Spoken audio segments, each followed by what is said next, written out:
I am definitely not a fan of Mazi Nnamdi Kanu, and I've never agreed with him on many issues. But on this, I completely agree with him. He said that a time the Fulani hegemony will attempt to overrun the entire Nigeria, and those times are here. Man not to talk. Hear him say it with his mouth. Turn their attention to the West. They are forcibly occupying their land and telling them that they cannot do anything about it. A whole presidency in a country openly and brazenly supporting terrorists. All of you watching and listening all over the world, you know that Miyetti Allah is a terrorist organization. You know that. They have killed. They have said that Benue State is theirs for the taking as a spoil of war. All of you are aware of it. You know what they are doing. Anywhere you have Fulani headsmen, terrorists for that matter, they tell you, oh, they are pastoralists. They are allowed to do their businesses in the forest. All of you are aware of it. But you kept quiet, hoping that somehow Tinubu will emerge as the president, or an Igbo man will come as the president, and your family will start enjoying. But in the meantime, you have no more farmlands, you have no more forests, you have nowhere you can call your own home. The same stupidity exhibited by Hausa peasants that enabled Fulani to take Sokoto from them, that enabled Fulani to take Katsina from them, that enabled Fulani to take even Kanu from them. Every Hausa land is occupied either by a Fulani emir or a Fulani governor. Some of you don't want to reason, you don't ever learn that the main aim of Fulani is to conquer your land and enslave you. Look at Hausa people today. As I wrote yesterday, they are worse than a discarded tissue paper. They are worth nothing. Only their language is what is relevant in their lives. Everything else is lost. All of you are repeating the exact same mistakes that the Hausas made. That is why they are in trouble. And that is why they can never ever come out of it. They are all suffering from what I would an advanced version of the Stockholm Syndrome. Can you imagine that these people came into their land and took it over and they cannot do anything about it? Hausa is gone. It took Fulani very many years before they came out of their shell to say we are Fulani. Remember before, many years ago, they told you we are Hausa Fulani. We are Hausa Fulani. Because that time, their subjugation of the Hausa race hasn't been completed. Now they have completed it.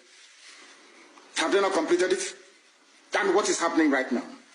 I ask you what is happening now. Fulani have now come out to tell you we are Fulani people. Is that not what they are saying now? They are not telling you we are Fulani. No more Hausa Fulani. What does that tell you? That the Hausa race no longer exists. Do you want the same thing to happen to you? Do you want the same thing to happen to your families, to your villages? Do you want your towns, let's say Ogomosho, to be renamed into a Fulani name? Do you want Onisha to answer a Fulani name? Forget all the nonsense about unity of Nigeria. All they are uniting against is your common interest. Unless you prefer epileptic power supply, unless you prepare to live your whole life without running water, unless you want to live in abject poverty and deprivation, your only alternative is a revolution. Let nobody discourage you. All the countries of the world doing very, very well, they all went through a revolution. You must go through it. If you don't go through it, you can never ever survive. As a people, Fulani will take you over. As simple as that. This very day, we are making it known to the whole world that the Muslim extremist dictatorship masquerading as a secular democratic government must be demolished. It must be demolished for you to survive. They have to be demolished. If you do not demolish them, your lives will end very, very miserably. I assure you. I assure you. The zoo is on its knees. Everybody knows that the zoo called Nigeria is on its knees. Who doesn't know that? Everybody knows. Nothing is functioning. You are all aware of it. When they say go and register for NIM or whatever, NIM or whatever rubbish is called, all of you trooped out.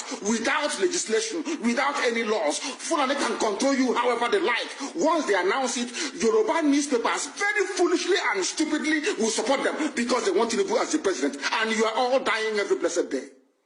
You are all dying every day. Had you people risen up to say that what is happening in Nigeria is bad, there is no way that Fashoranti's daughter will not be alive today. That is the price you pay for duplicity. That is the price you pay for treachery. That is the price you will continue to pay until you rise up and say enough is enough. It is up to you to do it. You did it during NSAS. You can do it again. Can you imagine Fulani people telling you, if you remove Fulanis from Yoruba forest, imagine Fulani telling you, if you remove them from your ancestral lands, there will be war, and you are panicking. And you have not asked yourself, why are they not saying the same thing about the East? Why did they not say to Eastern Security Network? Why did they not say to me, if you don't stop evacuating Fulani terrorists from the forest, there will be war? Because they know, they understand psychologically that you don't have what it takes to resist them. Do you know why Borno State is still alive? Why you still have the Kanuri people in Borno today?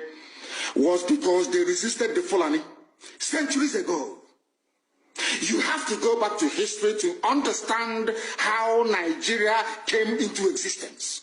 Fulani has been expanding from day one, from Senegambia. All the way from Senegambia, they've been expanding, and now they are in Okigwe. All the way from Senegambia. They are now in Okigwe. And you're asking us to somehow fold our hands and keep quiet because of 2023, because one idiot is going to come out to become a president, because of that rubbish, because of that nonsensical notion, we should fold our hands and wait until we are overrun by the Janjaweed from the Sahel. Is that how reasonable people think? Is that how people that wish to survive as a race, is that how they reason? It is very, very shocking that some of you do not understand what the Fulanis have in store for you. Very, very soon it is going to happen. And when it happens, your eyes will clear. And about whom you will see it very clearly. I was warning you. In 2014, 2015, 2016, they said he's a warmonger. He's a warmongering. I went to America and I told World Igbo Congress that this war you are avoiding is going to come to your villages. They said, no, it's not going to happen. What is happening today? When Yoruba was supporting the dead idiot called Buhari, did I not warn them that this evil you're supporting will consume you? They never listened. They never wanted to listen. IPOB is a terrorist group. You're trying to divide Nigeria. But Mietiana is not. People that you are calling bandits, have you heard anybody come out to say, please Buhari, since presidency is there defending terrorists in the forest, why don't you proscribe them? No, you cannot proscribe a Fulani group. Never. And all of you are supporting evil. When there is the proscribed IPOB, proscribed indigenous people of Biafra. These are Yoruba journalists writing junk. Every day they keep writing rubbish. But their land is under siege. Their land is under siege. And the Fulani will take it. They don't take time.